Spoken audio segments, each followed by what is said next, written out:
ये क्वेश्चन आया हुआ है CSIR नेट जून 2015 में, ठीक है। आइडेंटिटी थ्योरम बेस्ड क्वेश्चन है ये। स्टेटमेंट ये थी आइडेंटिटी थ्योरम की कि अगर तुम्हारे पास कोई एनालिटिक फंक्शन है डोमेन डी के अंदर और ये बोल दे कि उस एनालिटिक फंक्शन की नॉन आइसोलेटेड डी के अंदर है, तो वो इस टाइप का दुनिया में एक ही फंक्शन होता है, कांस्टेंट फंक्शन, ठीक है। ये मैंने बोला था, क्लियर है। दूसरा, इसी बात को करने के हमारे पास 20 तरीके थे जिसमें से 6 लिखवाए थे मैंने, ठीक है। कि अगर कोई तुम्हारे पास डोमेन डी के अंदर D2C, यहाँ पे तुम्हारे पास D है और यहाँ पे तुम्हारे पास उसकी रेंज है, इस डोमेन D से कोई फंक्शन f डिफाइन किया हुआ है, वो डोमेन D के अंदर क्या है, एनालिटिक है, ठीक है। And such that analytic function है, तो इस नॉन आइसोलेटेड कहने की हमारे पास 20 क्या 25 तरीके हो सकते हैं, 25 क्या 30 हो सकते हैं, कैसे ही बोल सकता है वो तो ये बोल दे कि इस मान ली डोमेन डी है, अगर मैं ये बनाऊं तो एक कॉम्प्लेक्स प्लेन है यहाँ पे और यहाँ पे तुम्हारे पास उसकी रेंज आएगी उसका आंसर, और मैं तुम्हें ये बोल दूं कि इस पूरे के पूरे, ठीक है, लो वही वाला काम कर लेता हूँ मैं। इस पूरे पर्पल कलर पे एक दिख रहा है सर, आज तो अलग ले लो, ये हो गया।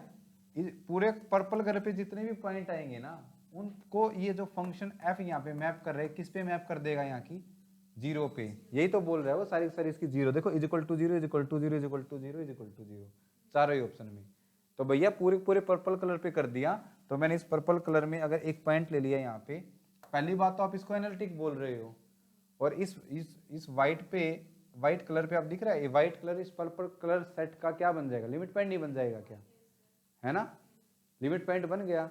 और देखो एक एनालिटिक फंक्शन जिसकी जीरोज, ये सारी क्या जीरोज नॉन आइसोलेटेड हो गई है ना, क्या इस व्हाइट कलर वाली जीरो को आप इसकी दूसरी जीरो से आइसोलेट कर सकते हो, और फंक्शन एनालिटिक भी है, तो वो एक ही फंक्शन होता है, कौन सा फंक्शन होता है, कांस्टेंट फंक्शन, ठीक है। कांस्टेंट फंक्शन में जीरो आ जाए वो तो अलग बात है, लेकिन वो कांस्टेंट फंक्शन ही होगा जो ऐसी हरकत करता है ना, एक ही तो था वो।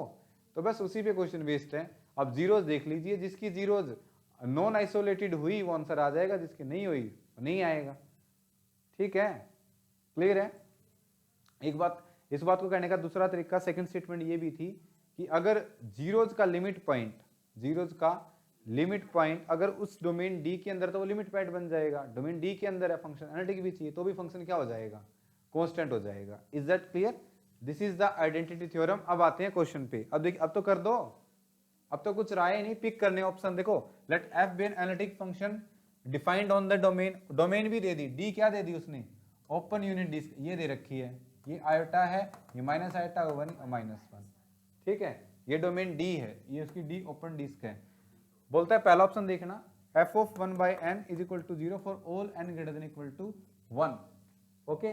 देखो f of 1/n when n approaches to infinity, तो इसका लिमिट पॉइंट क्या आ जाएगा, ये 1/n पे फंक्शन 0 हो रहा है ना, तो z is equal to 0 is a limit point of zeros of f of z and f is analytic, then by identity theorem function become constant, और ऐसा फंक्शन होगा तो फंक्शन कांस्टेंट होना पड़ेगा। इसका मतलब पहला ऑप्शन क्या है, ठीक है, ए ऑप्शन इज ट्रू, बिल्कुल ठीक है। Second option, f of z is equal to 0 for all, ये पर्पल कलर ले लिया इसने, पता है क्या ले लिया, ये ले लिया उसने पर्पल कलर, ये इतना बड़ा पर्पल कलर ले रखा है उसने कि ये जितने भी इस पे एक ऐसा डिस्क जिसकी रेडियस, ये रेडियस है इसकी, जिसकी रेडियस 1/2 ले रखी है उसने, ये इसकी रेडियस है, ये इसका सेंटर है। बोलता है इन सभी पे फंक्शन क्या हो रहा है, जीरो, फंक्शन एनालिटिक भी है उस डोमेन डी पे, तो क्या होना पड़ेगा उसको, कांस्टेंट होना पड़ेगा। सही समझ में आ गया। तो बी ऑप्शन भी क्या है इसका, ठीक है, B option is also true by identity theorem, ठीक है। C, f of 1/n square is equal to 0 when n approaches to infinity, zeros का क्या है वो, क्या d के अंदर है क्या, उस d में एनालिटिक भी है, तो कैसा कौन सा फंक्शन होगा, constant function. C option is also true.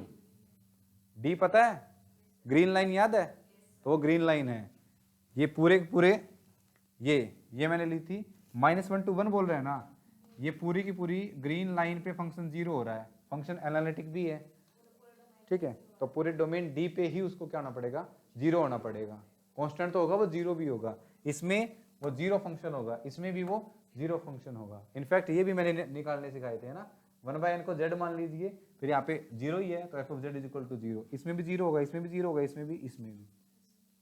D option is also true. ठीक है, तो इसका जो करेक्ट आंसर आएंगे वो आएंगे ए बी सी डी, चारों ही ठीक है बाय आइडेंटिटी थ्योरम। क्लियर,